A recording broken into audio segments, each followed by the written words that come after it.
Shaukat Khanum cancer hospital. जी जी। वहां पर सर यूनिट 4 के अंदर जो 4 स्टेज पेशेंट होते हैं ना सर, जी जी। उनका जब इलाज करने के लिए मैं बतौर माहिर नफ्सियात साइकोलॉजिस्ट की जाता हूँ। जी जी। जानते हैं मेरी ड्यूटी क्या है वहां पर सर? जी सर। इंटरेस्टिंग और आपके लिए डिफरेंट सी बात होगी कि साइकोलॉजिस्ट क्या करता होगा कैंसर के पेशेंट पर। मेरी ड्यूटी ये है कि ऐसे ना फाइल पड़ी होती है, मैं उठाता हूँ पेशेंट की इतनी उम्र है, स्टेज 4 कैंसर है, 2 महीने है, 4 महीने है, 6 महीने है, मर जाएगा वो। डॉक्टर लिखा होता है, अंदाजा होता है, अल्लाह को पता होता है। तो मैंने वो फाइल वहीं रखनी है, कोट उतार देना है, शर्ट बाहर निकाल लेनी है, जूते उतार देने हैं और उस पेशेंट के पास जाकर उसे लाला जी हंसाना है। घोड़ा बने, गधा बने, जमीन पे लेटियां करें, मुझे उसे 15 मिनट हंसाना है। अब आप पूछेंगे क्यों? कि जब कैंसर का मरीज एक बार मुस्कुराता है, उसके 100 कैंसर सेल मर जाते हैं। अब सोचिए जब 15 मिनट तक मैं किसी पेशेंट को हंसाऊंगा, उसके कितने सेल मैंने डेड किए और अल्टीमेटली अल्लाह के हुक्म से उसकी उम्र में कितना इजाफा किया।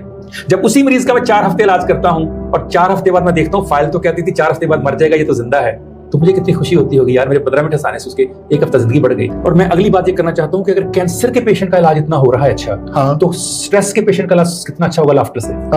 यार सिर्फ ऐसे मुस्कुराना, स्माइल देनी है। और इतने असरात हैं, इंसानी दिमाग ये फैसला नहीं कर सकता हंसी मसनूई है कि असली है, लेकिन हंसी है।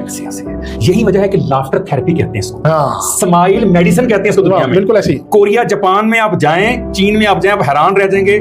आप किसी पूछें खाला जी तो कितनी उम्र अंग्रेजी 92, 91, 102, 90, वो 90 से कम मिलेगा कोई नहीं आपको पार्कों में। जब आपसे पूछते हैं वजह, तो वो एक ही बात करते हैं, वो कहते हैं एक्सरसाइज, हम स्माइल करते हैं, लाफ्टर करते हैं। सर आपने देखा होगा ऊंचे ऊंचे हंस रहे होते हैं खड़े ऐसे, और हमारे पाकिस्तान उनको देख के हंस रहे होते हैं, पागल हंसी जा रहे हैं। एक मैं आपको हाजिर सर्विस असिस्टेंट कमिश्नर का वाकया सुनाता हूँ। यही मोरालिटी एंड एथिक्स में पढ़ा रहा हूँ। अच्छा। तो वो ना हंस रहा है क्या सानू की दसन, व्हाई आर यू लाफिंग? मैंने कहा सर जी मैं असिस्टेंट कमिश्नर राजनपुर जनाब दा बिल्कुल से देसी सराकी अंदाज में, जनाब एक गल करा अगर बुरा ना मनाओ। मैं कहा जी करो। मैंने कहा जी बताइए। कहता सर जी कभी अगे हूटर, पिछे हूटर, सजे स्कूटर, खब्बे प्रोटोकॉल, 100 बंदा आगे पीछे, पूरा शहर खड़ा, कभी इस प्रोटोकॉल ना शहर तो लंघ के देखिया जे? सारी मोरालिटी सारी एथिक्स विच रह जांदी जे। सानू पढ़ाण आए हो तुसीं, तुहानू पता एसी दे मजे किन्ने हुंदे ने ते डीसी दे मजे किन्ने हुंदे ने। अब क्या शुरू होगी क्लास में, मैं चुप करके बैठा। जब सारे ने कहा, मैं कहा बेटे आपने बात कर ली।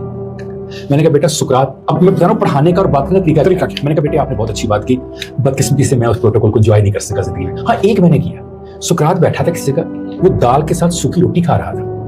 डायाजीन्स आया जो कि सिकंदर आजम का सिपा सलार था। उसने आके यूं देखकर कहा सुकरात अगर आज तुम सिकंदर के दरबार में मेरी तरह अफसर होते तो सूखी रोटी के साथ दाल ना खा रहे होते। तो उसने आगे से क्या कहा? सुकरात ने आगे से कहा अगर आज तुम सूखी रोटी के साथ दाल खाना सीख जाते किसी बादशाह के गुलाम ना होते। मैंने कहा बेटे तुमने उस प्रोटोकॉल को तो एंजॉय किया, तुम किसी फकीर के पास बैठकर 2 मिनट दुआ लेते, तुम्हें इससे कहीं ज्यादा मजा आता जो तुम्हें उस प्रोटोकॉल में आता। तुमने कभी देखा ही नहीं आज तक, तुमने कभी गरीब बेवा की दुआई नहीं ली, तुमने किसी यतीम बच्चे की दुआई नहीं लेकर देखी।